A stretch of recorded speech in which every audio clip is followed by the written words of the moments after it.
जम्मू कश्मीर से इस वक्त की बड़ी खबर आपको बता रहे, जहां आतंकवादियों के मददगारों पर बड़ी कार्रवाई की गई है। एलजी ने 3 सरकारी कर्मचारियों को किया बर्खास्त। कर्मचारियों पर आतंकियों से साठगांठ होने का आरोप लगाया गया है। अनियमितता के आरोप में एलजी ने किया बर्खास्त। जम्मू कश्मीर के उपराज्यपाल मनोज सिन्हा ने टेरर लिंक के चलते जम्मू कश्मीर के 3 सरकारी कर्मचारियों को बर्खास्त कर दिया है। बर्खास्त कर्मचारियों में जम्मू कश्मीर पुलिस का एक कांस्टेबल फिरदौस भट्ट भी शामिल है, जो पुलिस में रहते लश्कर के लिए काम करता था।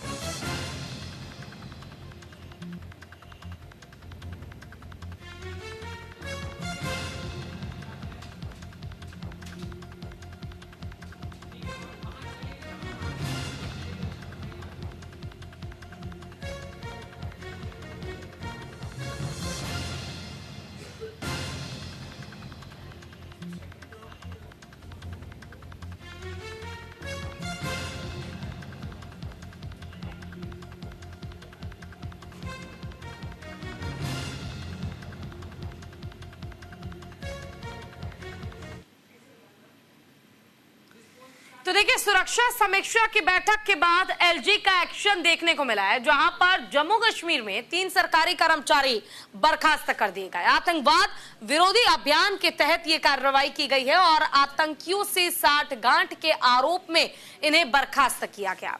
एक कांस्टेबल, एक शिक्षक, एक वन विभाग के एक अर्दली बर्खास्त किए गए। तीनों कर्मचारी आतंकवाद से जुड़े मामले में जेल में बंद हैं। एलजी की अध्यक्षता में सुरक्षा समीक्षा बैठक के बाद यह फैसला लिया गया है। तो देखिए, जम्मू कश्मीर में आतंकवाद पर ब्रेक लगाने के लिए यह फैसला अपने आप में काफी महत्वपूर्ण माना जा रहा है। जम्मू कश्मीर में 2 सरकारी कर्मचारियों को बर्खास्त कर दिया गया। एलजी का आतंकवाद के खिलाफ एक्शन साफ तौर पर देखने को मिला है, जब 2 सरकारी कर्मचारियों को बर्खास्त किया गया है।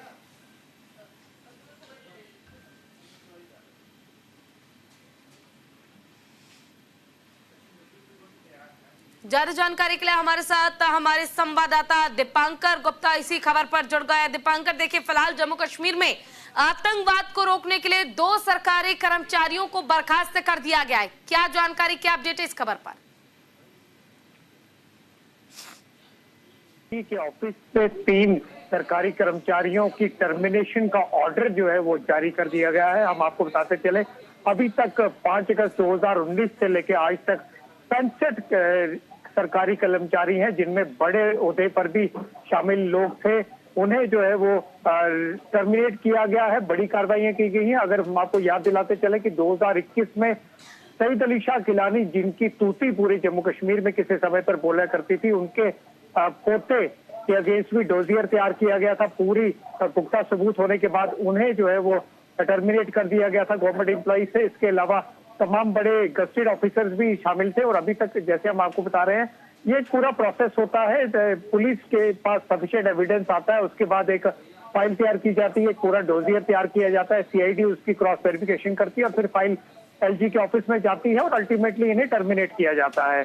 बड़ी बात हम आपको बताते चले, जहां एक तरफ ये टर्मिनेशन की जा रही है, वहीं तमाम जो टेररिज्म से जुड़े हुए आतंकवादी हैं या उनके समर्थक हैं, उनकी प्रॉपर्टीज को भी सीज किया जा रहा है। यानी कि चौतरफा हमला जो है वो किया जा रहा है। पूरी तरह से कोशिश है।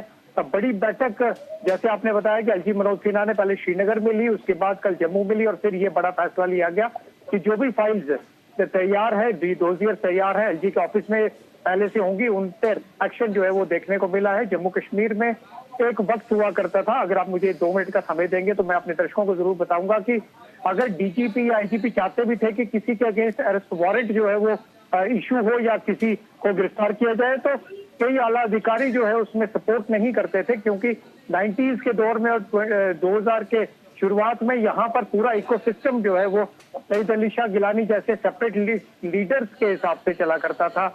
लेकिन वक्त बदला, सईद अली शाह गिलानी के बाद अब ऑल पार्टी हुर्रियत कॉन्फ्रेंस का यहाँ कोई नाम नहीं लेता, सेपरेटिज्म का, अलगाववाद का कोई नाम खत्म हो चुका है।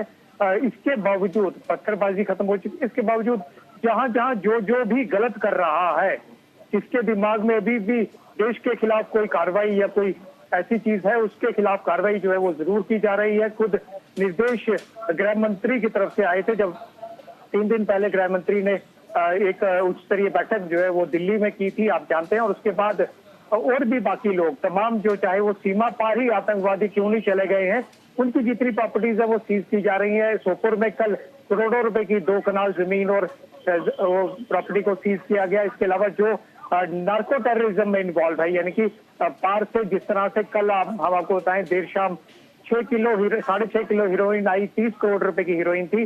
जो 2 लोग पकड़े गए उन्होंने ये जानकारी की थी कि इन्हें सस्ते में बेचकर पैसा जो है वो दिया जाना था आतंकवादियों के समर्थकों को, यानी कि पार से नारकोटिक्स भेजे जाते हैं, ड्रोन के जरिए ड्रॉप किए जाते हैं। एलओसी के पास, रजौरी के पास ये रिकवरी हुई है और उसके बाद लोग इस पैसे को टेररिज्म को दोबारा से यहाँ पर प्रमोट करने में, स्लीपर सेल्स को पहुंचाने में, ओवरग्राउंड वर्कर्स को पहुंचाने में, अंडरग्राउंड वर्कर्स को पहुंचाने में करते हैं। और उन सबके खिलाफ भी बहुत सख्त कार्रवाई जो है वो की जा रही है।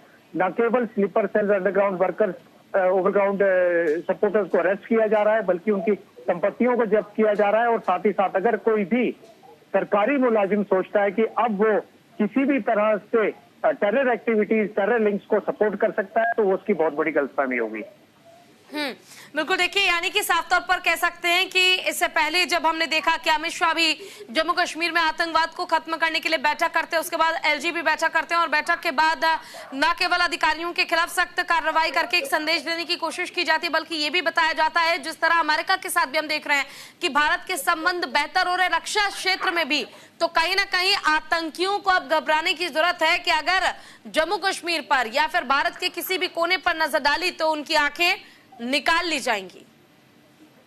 जी हाँ, बिल्कुल आप सही बता रहे हैं। हम आपको ये बताते चले कि प्रधानमंत्री मोदी ने पिछले कई सालों में जिस तरह से वैश्विक स्तर पर अपने आप को एक नेता की तरफ से सबके सामने रखा है, प्रमाणित किया है, तमाम देश, चाहे वो अमेरिका हो, चाहे वो बाकी देश हो, आतंकवाद के तंज को वो भी झेल चुके हैं। और भारत भी, चाहे वो जम्मू कश्मीर में हम बात करें आतंकवाद की, या फिर नक्सलाइट्स की बात करें, या तमाम सदस्यों में इस तरह के जो है आतंकवाद का दर्द झेल चुका है। और एक चीज साफ है कि 9/11 के बाद, 9/11 के हमले के बाद निश्चित तौर पर अमेरिका भी खुल के सपोर्ट में आया है और उसने कहा है कि कोई गुड टेररिज्म, बैड टेररिज्म नहीं होता है, जहां भी टेररिज्म है उसे खत्म करना जरूरी है। चलिए, आपका बहुत बहुत शुक्रिया इस तमाम जानकारी और अपडेट के लिए, दीपांकर।